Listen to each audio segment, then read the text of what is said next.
না দেখো ভাই, আমি তোমার বলি, তোমার বাড়ি আমি কভার হেড, এখন রোজা রমজান মাস, আমি একজন রোজাদার মানুষ, আমি তোমার বাড়ি বারবার হাঁটি তো আমি পারতেছি নি তো। তা আমি বলিছি তো আমি সে টাকাটা পাইনি, আর তুমি যে জোর দিচ্ছ তার আমি মুরগি না বেচতে পারলে তো এখনো টাকা বের করতে পারছি। তোমার মুরগি বেচার সাথে আমার কোনো সম্পর্ক না তো খোকা। তুমি আমার কইলি পরশুদিন টাকা দেবা, সেই টাকা তুমি এখনো পর্যন্ত দিলি না, তাহলে তুমি আমার মিথ্যি কথা বললি না আমার সাথে। মিথ্যি কথা না, ওটা তো বিপদে পড়ি। কে আর মিথ্যি কথা না? তুমি জানো মিথ্যি কথা মানে কত গুণা, তুমি জানো? হ্যাঁ, তুমি আমার মতন একটা লোকের সাথে তুমি পরকে পরকে মিথ্যি কথা বলছো, পরকে পরকে মিথ্যি কথা কেন? তুমি রোজার কথা তুলি আর মিথ্যি কথা তুলি যা বলছো, তা তুমি যে টাকা যাবার সুদই দিচ্ছ তোমার তা ঘোষ নেই তোমার, ওরকম করছো কেন? এখন শুধুই যাচ্ছে, আমি তো এখন টাকা শোধেই যাচ্ছে। তোমার সাথে আমি আলোচনা করে নিছি তো যে কতদিন আগে যে আমার আমি তো ওইভাবে বলিনি তোমার, মানে তুমি আমাদের মিথ্যে কথার কথা বলছিস, আমি তাই বুঝলাম না তো তুমি সুদের কথা বললি কেন? আমি বিপদে পড়েছি বলে দিতে পারছি না। আর তুমি এত বিপদে বিপদে করতে যাও, তুমি আগের দিন দেখলাম ওই একজনের তুমি 10 টাকা দান করলি কেন? না তো ওর পা ভেঙে চিকিৎসা করতে পারছিস না, তাই তো আমি দিলাম ওর। তাই দিলে? আর একজনে তো 5 টাকা দিছে, হ্যাঁ, আর একজনে 5 টাকা, আর একজনের 5 টাকা দিছে। দেখো লোকের টাকা দান করি বেড়াই দিছে, আমার টাকা দেওয়ার দামে খোঁজ নেই। লক্ষ টাকা দান করাছি, 1 টাকা ঋণ পরিশোধ করা উত্তম। তুমি জানো ওই 10 টাকা বা 15 টাকা যদি আমার দিত, তাও তো তোমার খাতায় তো করাটা কমতো না। এটা তোমার কমতি, কিন্তু তোমার মুখে এ কথা মানায় না, বলো ভাই। আমি বলেছি তো আমার মুখে তো কোনো কথা মানাইতিস না, আমার মুখে কথা মানানির দরকার না। বলেছি তো দেবো দিয়ানি তোমার মুরগি বেচা হইলো কি না বেচো আমি আমি ওসব শুনতে চাইনি। আমার টাকা দিও, 3 দিনের মধ্যে আমি বলি গেলাম। দুবান ভাই ঠিক আছে। ভাই তুই রাগ করি না জানো ভাই। না রাগ করবো কেন? মানুষের উপকার করলি আর এসব আর মনে রাখে না। মজা ভাই, তোমার আব্বা ভাই বলি ডাকতো। আচ্ছা যা গে যাক, পরের ছেলে যা বলি ডাকবে তাই ভালো। আচ্ছা যাক, কানে যাচ্ছাও কানে? আমি যাচ্ছিলাম সামনে, তুমি খাতা কইতে না এখন কোন দেশে রমজান মাসে? রমজান মাসে ওই যে আমার একটু কালেকশন থাকে দা থাকে, আচ্ছা যাক ওসব তোমার শুনতে হবে না। এবার তুমি মসজিদে ইফতারি দিচ্ছাও না কেন? আর বলি না, এবার একটু টাকা পয়সার ব্যাপক সমস্যা আছে স্যার। বলি না, আমার আর দিতে পারতেছ না এবছর। যাই হোক, একবার চাচা একবার ভাই হইলো, তা তোমার চাচা বা ভাই একে মরি গেছে? না তা অবশ্যই এ মরি গেছে, তোমার টাকা পয়সা তোমার সমস্যা তুমি আমার বলবা না? হ্যাঁ, তুমি আমার একবার বলবা না, একবার টাস্ক তো দিতে। আচ্ছা শোনো, ইফতারিতে একটা সমস্যা নেই। আচ্ছা তোমার কত কি লাগবে, কত খরচ হবে একটু বলো দিন আমার। ওই তোমার 1020 টাকা নিয়ে যাবেন। 1020 টাকা? 1020 টাকা আমি তোমার আজকে, তুমি এখন যাও বা বিকেলে এসো আমার বাড়ি, আমি তোমার টাকা দিয়ে দিচ্ছি 20,000। তুমি তাহলে দুবা কবে? আমি ওই ঈদের পর পরই, হোক ঈদের পরে হোক, কোরবানি ঈদের আগে গরুটা বেচলি পরে। ঠিক আছে, ইচ্ছা তাই হোক। তুমি টাকা দেওয়ার সময় তুমি তুমি আমার ওই 25 দিয়ে আনি একেবারে। 25,000 টাকা কে রে বাড়া? 25 বলতে আমি নিচ্ছি বেশি 30। হ্যাঁ 30 নিচ্ছে, তোমার জন্য 5,000 আমি কম নিচ্ছি, মানে ইন্টারেস্ট। কি কি বলতে স্যার, সুদের টাকা দেখে আর ইফতারি হয় না? কে সুদের সুদ বলতে চাও তুমি? আমি তো বুঝলাম না, আমি তোমার উপকার করতেছি, তোমার ডেকে উপকার করলাম, তাও যদি তুমি এই কথা বলো। আসলে মানুষের একবারে উপকার করতে নেই। যাও চলি যাও, চলি যাও। আচ্ছা শোনো শোনো, মাথা গরম করে না, শোনো শোনো। আচ্ছা ঠিক আছে, সমস্যা নেই। দুবানি তাহলে তুমি টাকাটা দিয়ান, বিকালে আমি তোমার বাসায় যাবান।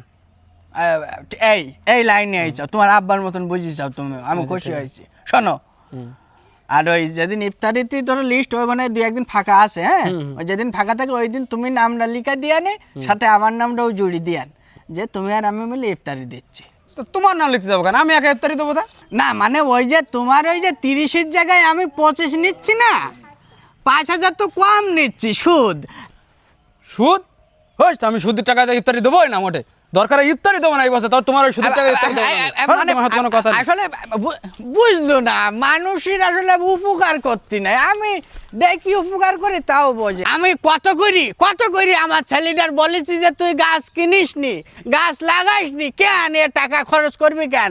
আমার কাছ দিলি জমাইনি টাকা, কিছু যদি অন্য লোকের দিয়ে যদি কিছু পাওয়া যায় সেটা সেটা করিস নি কেন? এই গাছটা এখন মরে যাচ্ছে। আসসালামু আলাইকুম ওয়া রাহমাতুল্লাহি ওয়া বারাকাতুহু। ওয়ালাইকুম আসসালাম। খোকা কও, হ্যাঁ এই গাছটা এখন মরে যাচ্ছে, এর এই ক্ষতিপূরণ কিরা নেবে?